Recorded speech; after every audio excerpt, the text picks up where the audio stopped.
Good Wednesday morning. Glad I got a chance to spend some time with you today. Going through James, and we've been spending a lot of time in James chapter 3 looking at our tongue. And we get down to around verse 8, and we read a passage that is very disconcerting to us because it says that our tongue is an unruly evil that no man can tame. It's full of deadly poison. It's full of deadly poison. But the part that concerns me is the fact that it says that no man can tame. So what does that mean? If we cannot tame our tongue, what can we do?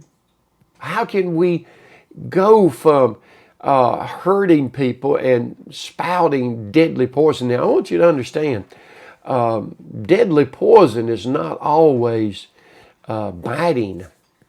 As a matter of fact, if you look at deadly poison, sometimes a deadly poison is very sweet, and they'll just continue to drink it, not realizing it's destroying you. Because I've had people come up and speak in such a way, it was so sweet and so kind, but it was filled with so much poison that it was just doing terrible harm, tremendous harm.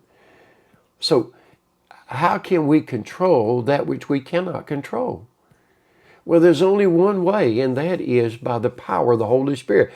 Only by God giving us the strength, by God working in our hearts, can we control our tongues. So how do we do that?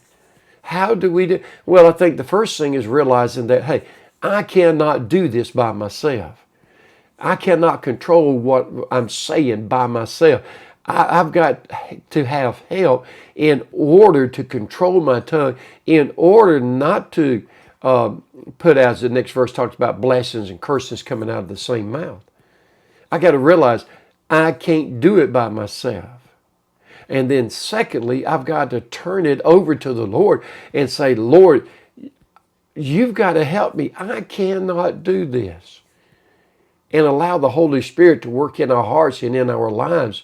And how he does that is he convicts us of what we say. He instructs us. Sometimes he tells us, you don't need to be talking about that. Have you ever had that time where that little voice in you says, that's not something you need to be talking about, and you go ahead and you talk about it, and later you said, I never should have said that. Well, we need to listen to the Spirit within us telling us that there are things that we should talk about, and there's things that we should not talk about. There are ways that we ought to say things, and there's ways we ought not to say things.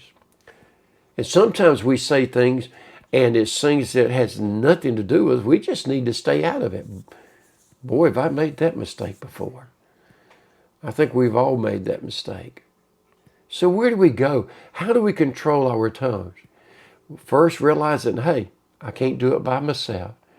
And secondly, turning it over to the power of the Holy Spirit to work in our lives, to instruct us and to guide us even in what we say. And then listening, heeding. When the Bible tells us don't talk about it, don't talk about it. If it doesn't involve us, stay away from it. I'm not saying this is easy to do, but through the power of the Holy Spirit working in our lives, we can go from spouting deadly poison to encouraging, to showing love, to showing care, building up others, and making a difference. I hope you have a wonderful day, and I'll see you tomorrow.